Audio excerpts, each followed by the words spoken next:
নমস্কার, আমি এই মুহূর্তে রয়েছি দুবাইয়ে। আপনাদের জানিয়েছিলাম যে আমি একটা ব্যক্তিগত কাজের জন্য দুবাই আসবো, কারণ 5 স্টার ফিল্মফেয়ার অ্যাওয়ার্ড ফাংশনের জন্য আমি এই মুহূর্তে দুবাই। কালকেই ফাংশন ছিল, কলকাতা থেকে সব শিল্পীরা এসছে, উড়িষ্যা থেকে এসছে জিৎ, কলকাতা থেকে ঋতুপর্ণা সেনগুপ্ত, প্রিয়াঙ্কা সরকার, পায়েল সরকার, বিবৃতি, লহমা, অনির্বাণ চক্রবর্তী, তো অনেকেই এখানে এসেছে। কালকে সৌরসেনী, অম্বরীশ, কালকে অনেক রাত অবধি অনুষ্ঠান হয়েছে। কিন্তু দুবাইয়ে থাকলে কি হবে, মনটা তো পড়েছে ইন্ডিয়ান ফুটবলের দিকে। এমনিতে দুবাই আমার জন্য খুব একটা হৃদয়ের খুব দারুণ একটা জায়গায় রয়েছে। আমি লাস্ট দুবাই এসেছিলাম 2019 সালে এশিয়ান কাপ কভার করতে। স্টিফেন কনস্ট্যান্টাইন করছিলেন, সুনীল ছেত্রী ক্যাপ্টেন। স্টিফেন কনস্ট্যান্টাইনের বিদায়ও এই দুবাই থেকেই হয়, এশিয়ান কাপ থেকে বিদায় নিয়ে। তখন তো তবু এশিয়ান কাপ খেলছিলাম, কিন্তু এখন তো এশিয়ান কাপে আমরা কোয়ালিফাই দূর অস্ত গ্রুপের শেষতম জায়গাটি পাচ্ছি, তাও বাংলাদেশের পর। তো এগুলো এখন ভুলে যাওয়াই ভালো, অনেক কল্পনা। দুবাই আরও একটি কারণে আমার জন্য ভীষণ ভীষণ গুরুত্বপূর্ণ এবং চিরকাল মনে থাকবে দুবাই। এই দুবাই থেকে আমার প্রথম মজিদ বাস্কারের সঙ্গে যোগাযোগ শুরু হয়, ফোনে কথা শুরু হয় এবং আমি ইন্টারভিউ করি এই দুবাইতে বসে। যার ফলে আমার কেরিয়ারের জন্য এটা অত্যন্ত গুরুত্বপূর্ণ জায়গা হচ্ছে দুবাই। এবং ভারতীয় ফুটবল সমর্থকরাও কিন্তু সেই আবার মজিদ বাস্কারকে খুঁজে পেয়েছে। সো দুবাই আমার জন্য অলওয়েজ খুব ইম্পর্টেন্ট পার্ট। তো দুবাইয়ে বসলেও, দুবাইয়ে থাকলেও ইন্ডিয়ান ফুটবলের এত খবর পাচ্ছি, ফোনে হোক, হোয়াটসঅ্যাপে হোক, নানাভাবে। আমার মনে হয় যে আমি যেহেতু প্রতি সপ্তাহে একটা দুটো ভিডিও দিয়ে আপনাদের আপডেট করি, সেটাও করা উচিত। প্রথম আপডেট হচ্ছে রঞ্জিত বাজাজ, সে কিন্তু 7ই ডিসেম্বর ফেডারেশন অফিসের সামনে একটা ধর্নায় বসতে পারে। ধর্নায় বসতে পারেন এই কারণে যে আই লিগের কিছু হচ্ছে না। এতদিন আমরা আইএসএল নিয়ে ভাবছিলাম, এখন আই লিগ নিয়ে সমস্যা। যে সে কিন্তু ঠিক করেছে লোকজন নিয়ে একটা ধর্নায় বসবে ফেডারেশন হাউসের সামনে। এরকমটা কোনোদিন হয়নি। আগে একবার বব হাউটন ইস্যুতে প্লেয়াররা, ফুটবলাররা, বাইচুং, সুনীল, দীপক মণ্ডল, এরা একবার প্ল্যানিং করেছিল যে বব হাউটনের সাপোর্টে একটা ধর্নায় বসবে ফেডারেশন অফিস, কিন্তু সেটা আর শেষ পর্যন্ত হয়নি। কারণ বব হাউটনের সঙ্গে একটা কোথায় মিউচুয়াল আন্ডারস্ট্যান্ডিং করে গোল্ডেন হ্যান্ডশেক হয়ে গিয়েছিল। অনেক দিন পর রঞ্জিত বাজাজ এরকম একটা পরিকল্পনা করেছেন, ফেডারেশন হাউসের সামনে ধর্নায় বসবেন 7ই ডিসেম্বর। এটা একটা। আরেকটা শোনা যাচ্ছে যে রঞ্জিত বাজাজ কল্যাণ চৌবের বিরুদ্ধে অভিযোগ জানিয়েছেন কনফ্লিক্ট অফ ইন্টারেস্ট নিয়ে। এটাও আরেকটা শোনা যাচ্ছে। ফুটবল প্লেয়ার অ্যাসোসিয়েশন দিয়ে প্লেয়াররা এবার চিঠি দিয়েছে ফেডারেশনে যে আপনি স্পেশাল জেনারেল মিটিং ডাকছেন, সেখানে সব পক্ষ উপস্থিত, কিন্তু আসল তো প্লেয়াররা। কারণ খেলবে তো প্লেয়াররা, বেতন পাচ্ছে না তো প্লেয়াররা, কর্মকর্তারা তো বেতন বন্ধ হয়নি, কর্মকর্তারা তো খেলে না, খেলে তো প্লেয়াররা। পেশাটা তো প্লেয়ারদের, প্রফেশনটা তো প্লেয়ারদের, ফুটবলটা।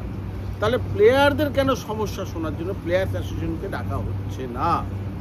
এরই মাঝে ফিফা আবার বলে দিয়েছে মোহনবাগানের এই আনোয়ার ইস্যুতে, মোহনবাগানের ব্যাপারে চিঠি দিয়ে যে আমি আপনাদের সংস্থার সঙ্গে কথা বলবো। অর্থাৎ আনোয়ার ইস্যু কিন্তু আবার মাঝখান দিয়ে খুঁচিয়ে উঠছে।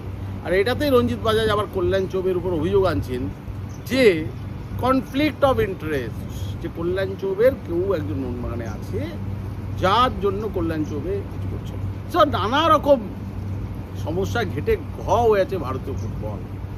এই যারা ভাবছেন যে 2 সপ্তাহের মধ্যে যে সময় দেওয়া হয়েছে সব ঠিক হয়ে যাবে, 2 সপ্তাহে ঠিক হওয়াটা কিন্তু চাপের আছে। চাপের আছে মানে যদি ধরুন এখন এই কেন্দ্রীয় ক্রীড়ামন্ত্রক কারো সঙ্গে বসে রফা করলো, কিন্তু অফ দ্য রেকর্ড তো কাউকে, এটা তো প্রাইভেট প্রপার্টি না যে আইএসএলটা দিয়ে দিল, যখন তাকে আবার টেন্ডার করতে হবে। এবং টেন্ডার প্রক্রিয়া আলাপ আলোচনা করতে করতে কিন্তু ডিসেম্বরে ক্রিসমাসও চলে যাবে। তো কবে শুরু হবে কোনো ঠিক নেই। এখন যেটা হতে পারে আমার ধারণা, এবং সেদিকেই যাচ্ছে, যে বিভিন্ন সংস্থার সঙ্গে কথা বলে অন্ততপক্ষে এবছরের ফুটবলটা যাতে বন্ধ না হয়, কেন্দ্রীয় ক্রীড়ামন্ত্রক সেটাই চেষ্টা করছে। সেটা এফএসডিএল হতে পারে, অন্য কেউ হতে পারে, যে এই বছরটা চালিয়ে দাও। আমি যতদূর জানি এফএসডিএল ইন্টারেস্টেড স্পেশাল ইস্যু করে এই বছরটা চালিয়ে দিতে, কিন্তু একটা কথা সমঝোতায় আসতে হবে। হয়তো এবছর টেন্ডার হলো না, একটা প্রস্তাব রাখা হলো যে এই রকম বাজেট, এই ক্রাইটেরিয়া, এই বছরটাকে চালিয়ে দিতে পারবে। এরকম যদি আগের দিয়েই কথাবার্তা বলে নিয়ে কেন্দ্রীয় ক্রীড়া মন্ত্রক সব পক্ষের সঙ্গে দেন 2 সপ্তাহ পরে সুপ্রিম কোর্টের শুনানিতে এটা জানাতে পারে যে এরা এই হলে রাজি আছে বা এরকম হলে পাওয়া যেতে পারে। সেক্ষেত্রে সুপ্রিম কোর্ট যদি সম্মতি দেয় তখন তার সঙ্গে কথা বলে এটা পাকা করতে পারে। কিন্তু উইদাউট টেন্ডার কাউকে দিতে গেলে, এটা যেহেতু প্রাইভেট প্রপার্টি না, তাহলে আবার একটা প্রশ্ন উঠবে যে তুমি অন্য কোনো কোম্পানিকে এই প্রস্তাবটা দিলে না কেন। তো সেক্ষেত্রে কিন্তু একটা আবার টাইম লেগে যাবে। সো যারা ভাবছে যে এই 2 সপ্তাহ পর ঠিক হয়ে যাবে, এটা কিন্তু প্রসেস। 2 সপ্তাহের মধ্যে হয়তো আলাপ আলোচনায় একটা সংস্থা উঠে আসবে, সম্মতি দেবে, কিন্তু তাকে আবার প্রসেস করতে 7-10 দিন আবার লাগে। এই করতে করতে ডিসেম্বর চলে আসবে। আর এমনিও 8ই ডিসেম্বরের পর্যন্ত এফএসডিএল এর সঙ্গে এমনি চুক্তি আছে। তো এফএসডিএল হাত তুলে নিয়েছে, কারণ লাস্ট যে শুনানিটা সুপ্রিম কোর্টে হয়েছে, যেখানে সুপ্রিম কোর্টের 2 বিচারপতির বেঞ্চ তুষার মেহতা সলিসিটর জেনারেল কেন্দ্রে তাকে বলেছেন এই ব্যাপারটা দেখতে, কেন্দ্রীয় ক্রীড়া দপ্তরকে, সেই শুনানিতে এফএসডিএল এর তরফে কোনো আইনজীবী ছিল না। অর্থাৎ এফএসডিএল কেসটা দিয়ে কিন্তু বেরিয়ে যাচ্ছে, যে আর পার্টি থাকছে না, এটা মাথায় রাখতে হবে।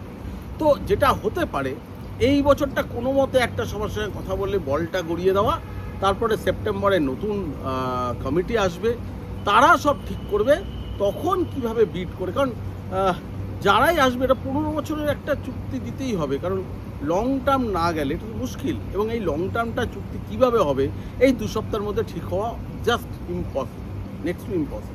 এক্ষুনি তাড়াহুড়ো করে কোনো এটা ঠিক হবে না, এটার জন্য টাইম লাগবে। এখন যে জায়গায় চলে গেছে এই জট খুলতে। আরও একটা যেটা বড় প্রশ্ন, সবাই আইএসএল করে যাচ্ছে। আচ্ছা, আইএসএল হলেই কি সমস্যা মিটে যাবে? ধরুন কোনো সংস্থা বললো আমি 10 কোটি টাকা দিলে আমি আইএসএল করবো, 10 কোটি টাকা দিল, কিন্তু তাহলে ফেডারেশনটা চলবে কিভাবে? ফেডারেশন চলা মানে শুধুই কিন্তু ফেডারেশনের কর্মীদের মায়না নয়, অবশ্যই কর্মীদের মায়না, যারা ফেডারেশনের বিভিন্ন কাজ করে। না হলে ফুটবলটা গড়াবে কী করে? তাদের তো বেতন দিতেই হবে।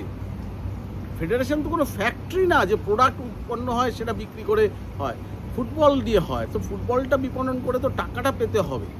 সেই টাকা দিয়ে ফেডারেশনের কর্মীদের বেতন শুধু না, কিন্তু যেটা হবে জুনিয়র ডেভেলপমেন্ট, এই যে এত কোচেস রয়েছে ফেডারেশনের আন্ডারে, ভারতীয় কোচেস, তাদের বেতন দিতে হয়, তাদের ক্যাম্প হয়। আমি তো শুধু আইএসএল চালালাম, অর্থাৎ লিগ চালালাম, বাকি সব বন্ধ, এটা তো হতে পারে না।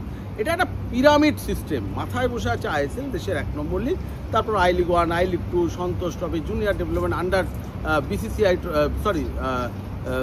M Dutta Ray trophy, BC Roy trophy, নানা ট্রফিস রয়েছে ন্যাশনাল লেভেলে। সেই টাকাটা তো জোগাড় করতে হবে, এবং সেটা তো এই যে এফএসডিএল 50 কোটি টাকা দিত, সেই সব টাকা থেকেই এগুলো হতো। নানা জুনিয়র ডেভেলপমেন্ট প্রোগ্রাম, কোচেসদের স্যালারি, ন্যাশনাল টিমের ক্যাম্পের স্যালারি, ন্যাশনাল টিম ট্রাভেল করবে তার সাই থেকে একটা টাকা অবশ্যই দেওয়া হয় এই ন্যাশনাল টিমের জন্য, কিন্তু সেটাই তো সব নয়, তারপরেও তো অনেক টাকা লাগে। তাই তাড়াহুড়ো করে আমার কেউ শুধু আইএসএল করতে চাইলো, আমি দিয়ে দিলাম, সেটাও তো ভাবতে হবে যে ফেডারেশনটা চলবে কি করে। যে আমার বাড়ির ঘর আমি কাউকে তাড়াহুড়ো করে একটা ভাড়া দিয়ে দিলাম, অথচ সে এমন টাকা দিল যে আমারই সংসার চলছে না, আমি এই ভাড়া দিয়েই সংসার চালাই, কিন্তু আমার ভাড়াটা এমন দিয়ে দিলাম সকলের প্রেশারে তাড়াহুড়ো করে যে আমার সংসার চলছে না, তাহলেও একটা সমস্যা। সুতরাং এটা খুব 2 সপ্তাহের মধ্যে হয়ে যাওয়ার কেস নয়। আপাতত যেটা হবে যে আমার সংসার চালানোর জন্য কিছু একটা হবে, অর্থাৎ ফুটবলটা হয়তো শুরু হবে, তাতে প্লেয়াররা বাঁচবে, এই ফুটবল ইন্ডাস্ট্রির সঙ্গে যারা যুক্ত তারা হয়তো বাঁচবে, কিন্তু লং টার্ম সলিউশন আমার মনে হচ্ছে নতুন ইলেকশন হওয়ার আগে ইটস ভেরি ডিফিকাল্ট।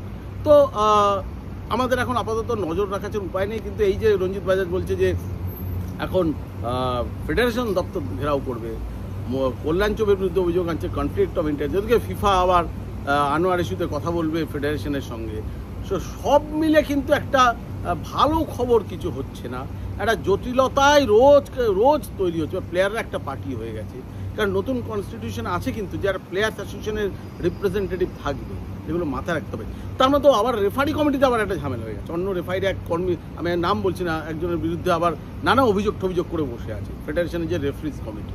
সো আপনি কোন দিকে সামলাবেন? অর্থাৎ জামা পরতে গেলেন, দেখলেন প্যান্ট নেই, প্যান্টের কাপড় ছোট হয়ে গেছে, বা প্যান্টের কাপড় ঠিক আছে তো জামার কাপড় ছোট হয়ে গেছে, কেউ দেখছে একটা মোজা আছে, কেউ দেখছে একটা জুতো আছে, পারফেক্ট যে কস্টিউম সেটা কিছুতেই হচ্ছে না। এটা এই বছর হওয়া মানে সব কিছু মেটা ইজ ভেরি ডিফিকাল্ট। কারণ আইএসএল যদি হয় তাহলে আই লিগটার কী হবে? তারা তো ছাড়বে না। আই লিগের ক্লাবগুলো তো ছাড়বে না, বিভিন্ন স্টেটের টিম আছে, কারণ সব মিলে কিন্তু সমস্যা আছে। এবং দুবাই থেকে আমি আপনাকে খুব শান্তির বাণী কিছু শোনাতে পারছি না, হয়তো ভারতে গিয়ে শোনাতে পারবো। নমস্কার, ভালো থাকবেন।